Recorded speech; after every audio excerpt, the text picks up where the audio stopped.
Thank you. Good morning, ladies and gentlemen. Thank you for the opportunity to present. As Katie has said, I'm going to be talking about the long road to becoming a legally compliant drone unit in South Africa. This is the ICFR story as it unfolded. So in early August 2023, the ICFR received a rather large shipment, which contained a brand new DJI Matrice 350 RTK drone. Soon for me to learn that it was actually known as an RPAS, which can also be known as a UAV, unmanned aerial vehicle, or the latest one is an unmanned aerial system, a UAS. This drone, let's call it that for now, came complete with a charging station and 6 brick-type batteries that you could probably kill someone with, and a controller that was almost the size of my laptop. Once the excitement had cleared and the box was unpacked, we realized that this drone was in pieces and that none of us knew how to put it together. A few days later, another shipment arrived to reveal another delight, and that being an AG Eagle MicroSense P-Dual Red Edge camera. That actually looked like something out of a sci-fi movie for me, not being familiar with this type of equipment. Again, we could only look at it in awe and admire its lines, as none of us had a clue how to operate it. Very soon, all this new equipment found itself behind a secured locked door with a big sign that says "Do not enter." Obviously, very valuable equipment, and yeah, we realized that we needed an education. So, moving along, step number 1, obtaining RPL. But before we go there are basically 9 kinds of licenses and approvals that is required to operate a RPAS. Please excuse me, some of this terminology has changed recently. I'm going along what our experience was 2 years ago and use that language. So the first thing you need to have, well, we don't, luckily, in research and corporate entities, we don't have to have an air service license. That is mainly for commercial outfits, commercial entities. But the big one that we were later to learn was, and the one that's very difficult, is the ROC, which is the Operator Certificate, which basically goes about certifying commercial drone operations and verifies the compliance, especially with safety and operations standards, as set by the Aviation Authority. Then the RLA is the letter of approval, which will be issued by the Civil Aviation Authority in South Africa, SACAA, that authorizes a specific drone to be used. So you can like that to a logbook or a COR in a vehicle. And then the RPL, which is basically a driver's license, certificate of registration. Ours, in our case, is Zulu Tango 413. Which is basically your registration disc number plate. RMT, which is an RPAS maintenance technician, which is like a mechanic for an RPAS. Our one is actually linked and knows every single time that we fly, he gets all the diagnostics from the machine, the battery life, all the different things, weather conditions, where we flew, the whole shooting match. So we've got an integrated system with him. However, you need one of these to be registered legally. And then you need landowner permission. Obviously, you need permission from whoever's land you're flying over.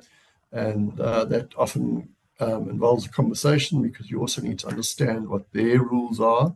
Like with Mondex, whoever you're flying with, you need to have an understanding with them and understand what they require from you.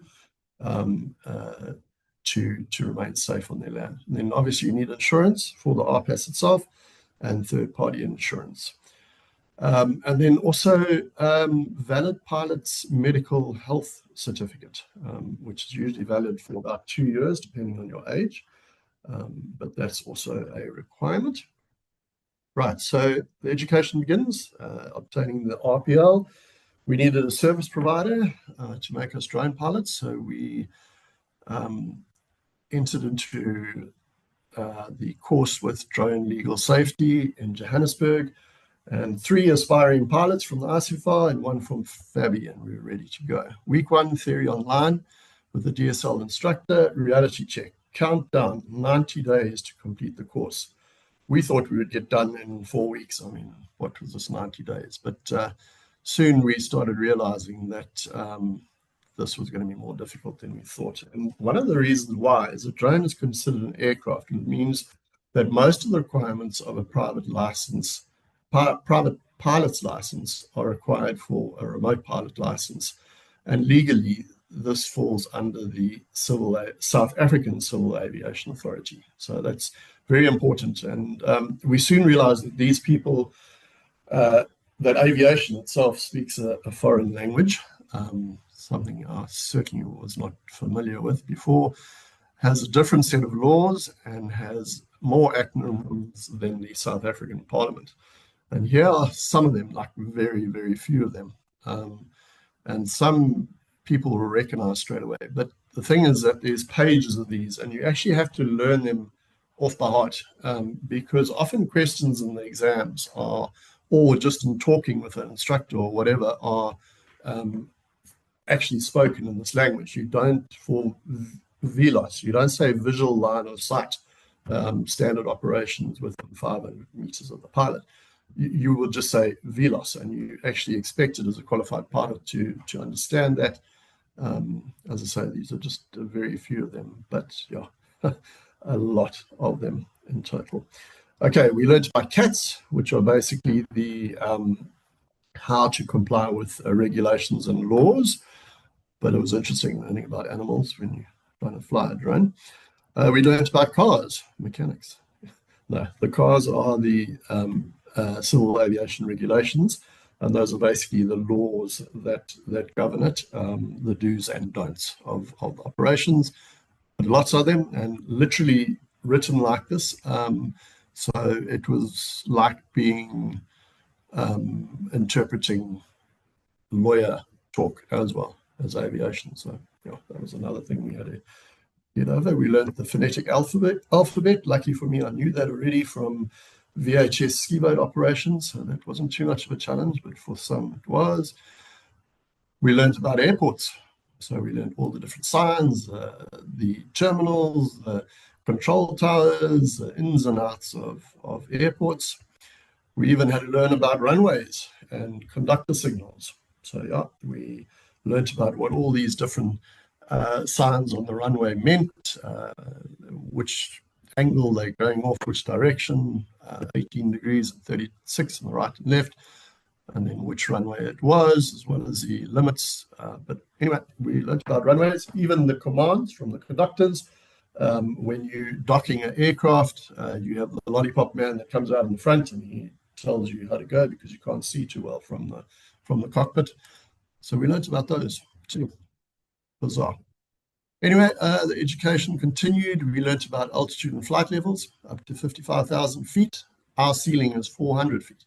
So as visual line of sight, VLOS RPL pilots, we can only go to 120 meters or 400 feet, and obviously within a visual line of sight of 500 meters. But anyway, we learned about altitude as well, and I thought altitude was quite simple. We're sitting here 850 meters above sea level. No, you've got density altitude, you've got absolute altitude, you've got true altitude, you've got above ground level, you've got all those different things. So we learned about that too. And then the rest, air law, regulations, operational procedures, technical and general drone knowledge. We're getting to the drone here amongst all the rest. Flight principles, meteorology, very important for drones too. Navigation, also human factors, very important with drones as well, but also quite an interesting module to see how important, obviously, all of that is to aviation. Radio telephony was a big one. This was at the pilot's level, as were a lot of the rest, but this was a serious exam where we had to learn. Basically, they can ask about 7,000 different questions, and when you take the exam, you're actually locked in a room just with a pencil and a piece of paper, and you are being cameraed from 2 angles while you do your test, and it's very difficult.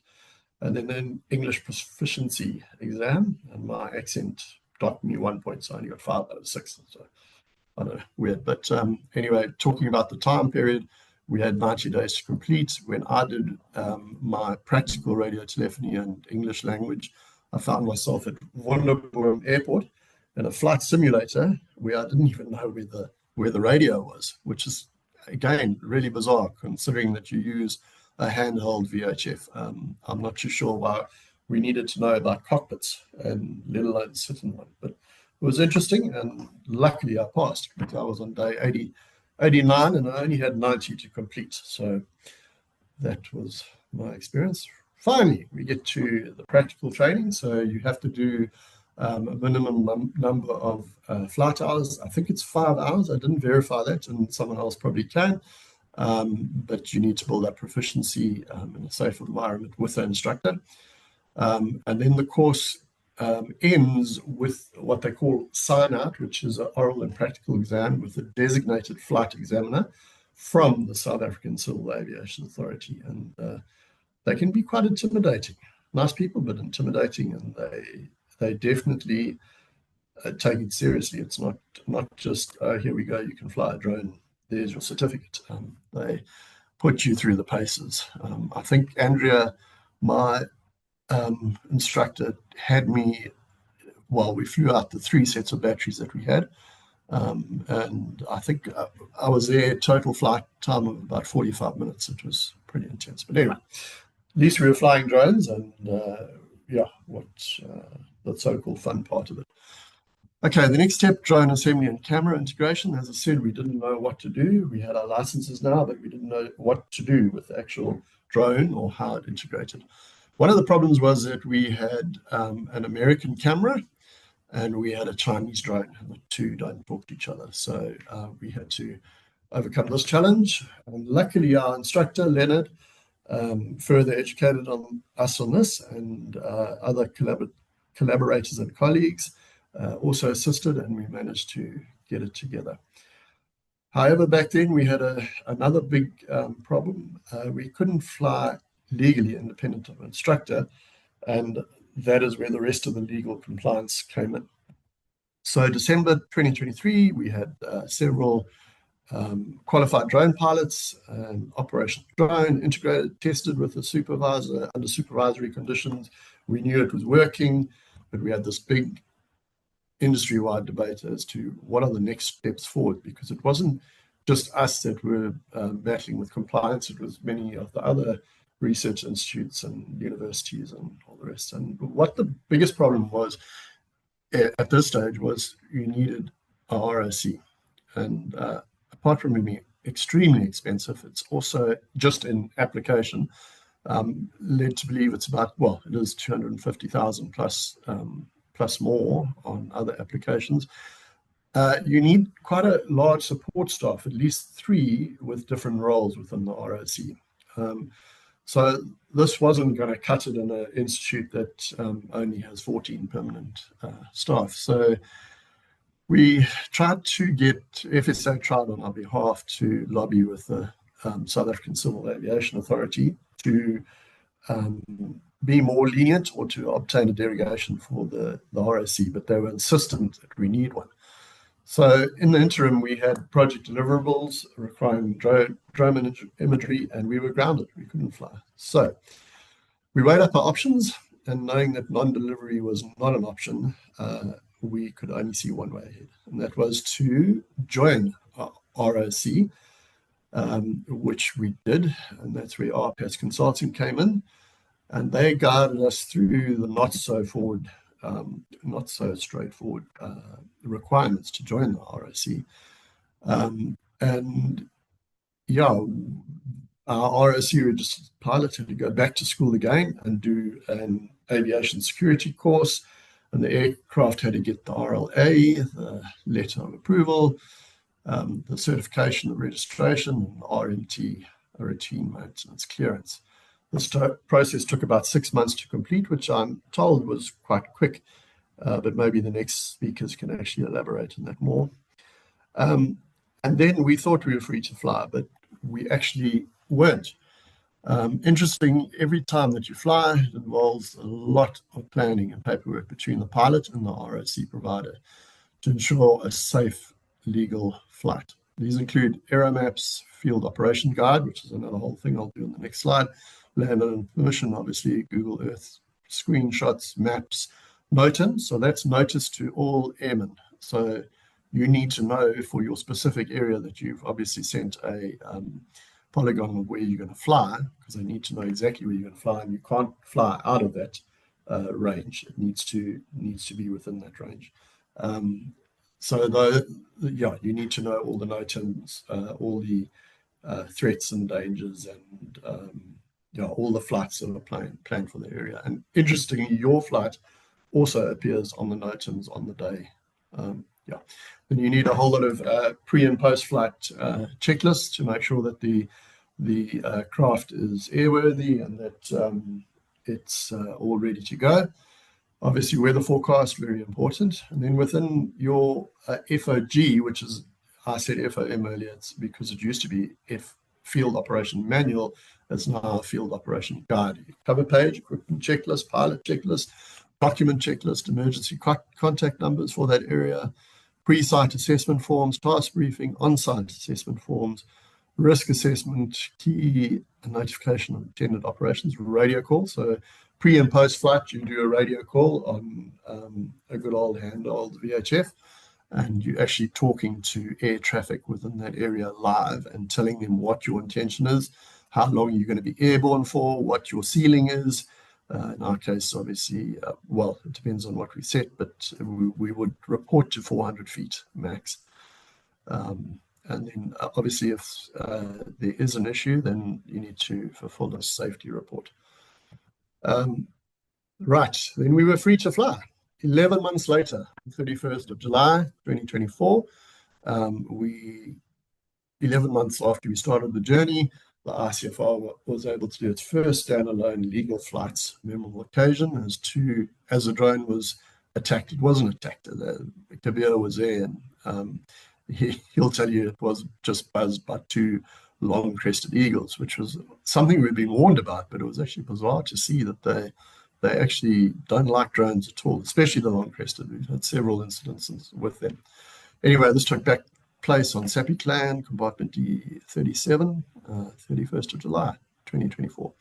Since then, we've managed to complete 166 flights to date. I'm actually flying again tomorrow, another 2 flights, while traversing 350 kilometers, collecting hundreds of thousands of images over a couple of thousand hectares of forestry lands.